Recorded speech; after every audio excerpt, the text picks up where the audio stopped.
We're going on a BC road trip to a place called the Sunshine Valley that ironically has a dark but very important past. This is not the typical trip that I take you on here on my show, but this area is beautiful and you're probably going to want to stay out here. The Sunshine Valley is just 20 kilometers east of Hope, about 40 kilometers before you get to Manning Park on the Crow's Nest Pass. You could do this as a day trip from anywhere in the Lower Mainland, or you could stay out here. When I went, I stayed in this log cabin that you can book at liftylife.ca. It was way, way bigger than I needed, and the views here were way better than I had even anticipated. And there's some casual trails that you can take on a small lake right out the door. It's just really peaceful, even though it's right off the highway. There's a bunch of cabins nestled at the bottom of the mountain here. Across the road from the cabins, there's a place called the Sunshine Valley RV Resort and Cabins. They've got places to stay, as well as a pool, a general store that has beer, and fire pits. Walking distance from here is a place called the Tashmi Museum. It's on the exact site where Canada's largest Japanese-Canadian internment camp operated during and after the Second World War. It was 1,200 acres, and previous to the war, it was actually a ranch. In 1942, the government built a bunch of tar paper shacks that housed people here, and it was sort of set up like its own little town.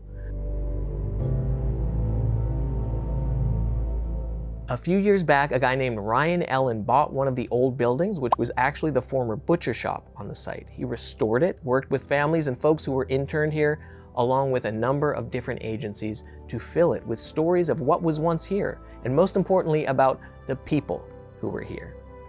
Next, he built a life-size replica of one of the tar paper shacks that the residents lived in.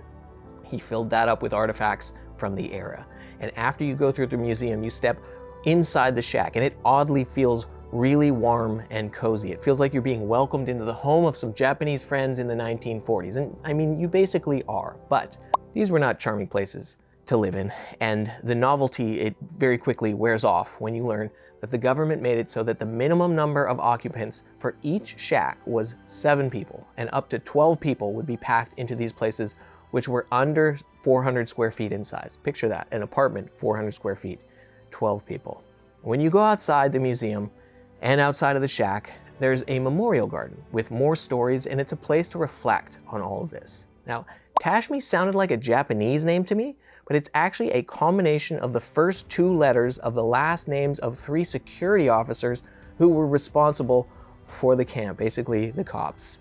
You're gonna learn facts like that, but there's plenty of uplifting stories here as well. It's not all gloomy.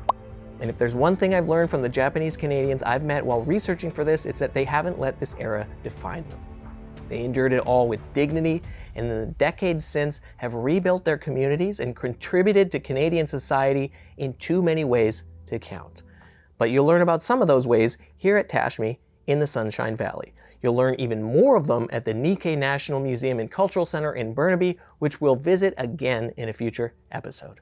And now you know.